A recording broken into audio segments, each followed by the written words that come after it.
It's now my pleasure to bring to the podium this year's student speaker, Yeymi Cedeño. Came to Cleveland just about a year and a half ago, but actually you would never know it. What she has accomplished in such a short amount of time is a testament to her motivation, academic excellence, and her commitment to her goals. Please help me welcome Yeymi Cedeño.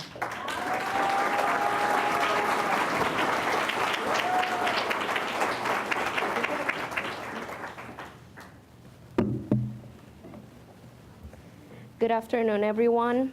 My name is Yeymi Cedeño, and this is my second year at Tri-C, and I'm really honored to be with all of you today. I will never forget the day that I came to the United States, December 16, 2016.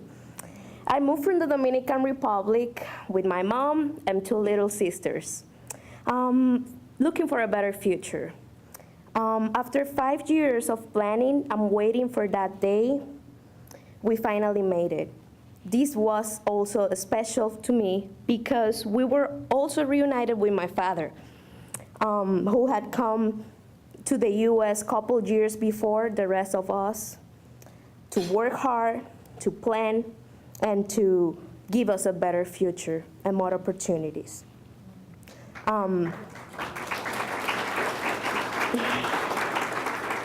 But this sounds like a happy story, right?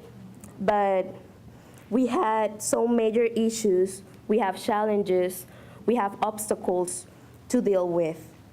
To be honest, before leaving the Dominican Republic and after arriving to the United States, we have a lot of issues. But my guess is that the most immigrants who come to a new country experience some of the same kind of problems. First of all, I did not want to move to US at first. My life was good, really good actually. I was a first-year college student in honor classes. I loved my university and my studies, and everything was good for me, was right. My whole family, I have their support, and I felt like everything was great. I fought my parents on moving to the US for a long time. In fact, I told my mother that since I was 18, I could make my own choices. And so basically, I refused to go at one point. In addition, part of me did not understand why we have to leave our home country. My mother was a successful journalist in the Dominican Republic.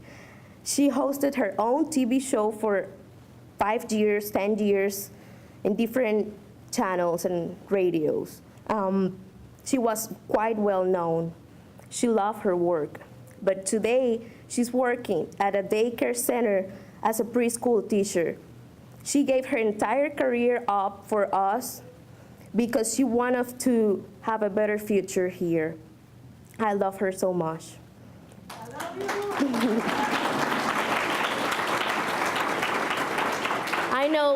I know nothing is impossible for her, and I'm really proud of her. My parents left their home country because they felt that our country will stay mired with corruption, poverty, lack of opportunities, and so in order to ensure that we will have a better future, that meant leaving everything we knew behind and coming to the United States. As I started to understand and accept our upcoming move, I started to feel ill. My symptoms were so bad that I ultimately ended up having to drop out from the university. My mother spent a lot of time with me in the hospital and with doctor's appointments. Probably the scariest moment of my life was when I temporarily lost my vision in both of my eyes. I was terrified. My mother was so worried. Eventually, I learned that I have benign intracranial hypertension. Thankfully, I was treated quickly after my diagnosis, but the medication I had to take came up with many side effects, such as hair loss and excessive weight gain. Nonetheless, my father and my mother, they stood by me, my whole family, during the worst time of my life. And I was so grateful to have them. Finally, once we arrived in Cleveland, there were other challenges. I wanted to get back into college, but I didn't speak English. Furthermore, my mother's sisters and I were almost too afraid to even speak Spanish in public, just because we were afraid of people treat us differently or made fun of us. Needless to say, my first few weeks in the US were hard and emotional. Still, every day, I would remind myself how hard my father worked to give us the opportunity to be here, and how hard it was for my mother to give her entire career up for her family to be together again. The challenges were hard, but the constant sacrifices gave us today the rewards that we wanted. I will remember that my parents taught me to fight for what I want, to work hard, and to take action, not to expect things to come to me. So once I got the fight back in me, I signed up for free ESL classes offered by Tri-C. The more I learn about the language, the more I like it. As I set a personal goal for myself to be re-enrolled in college, and I'm happy to report that today I'm a full-time student in Tri-C, and I became full-time student in Tri-C in 2017. I met that goal.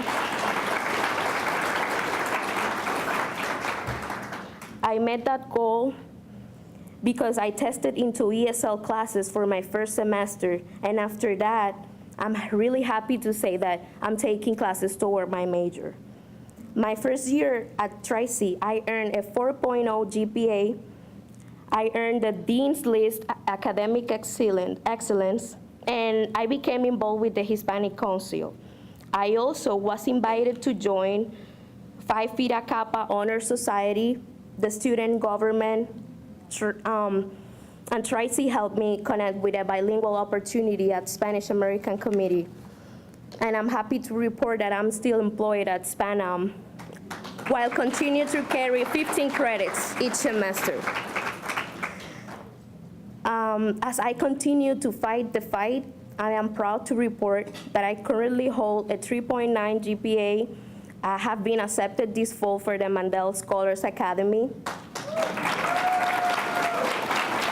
And my goal is to complete my associate's degree of arts and then transfer to to a four-year university in the summer 2019. I would like to extend my deepest gratitude to people that helped me when I was lost and those who opened doors for me.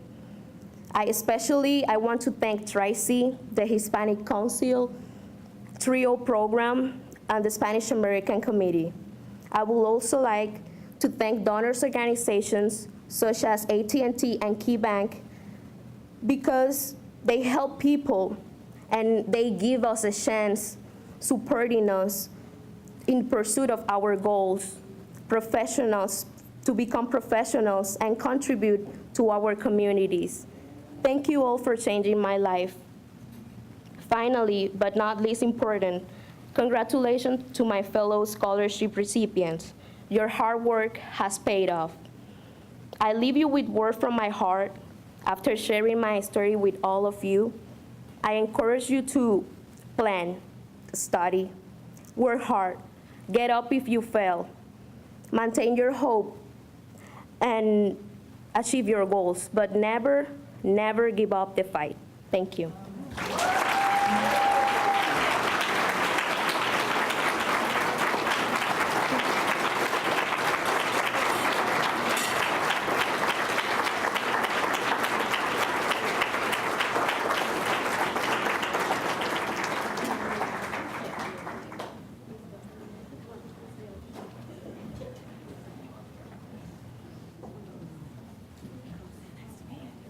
Oh, thank you. income. Thank you so much, Yeymi. Let's give her another round of applause. It's beautiful. Stand right here with us, if you will. So, on behalf of the Tri-C Foundation, it's just completely my honor and my privilege to get to stand beside you, Yeymi, and to address all of you and just let you know how proud we are to be part of supporting the Hispanic Council. And what an inspiring story. You inspire all of us. You represent the best of the students at Tri-C.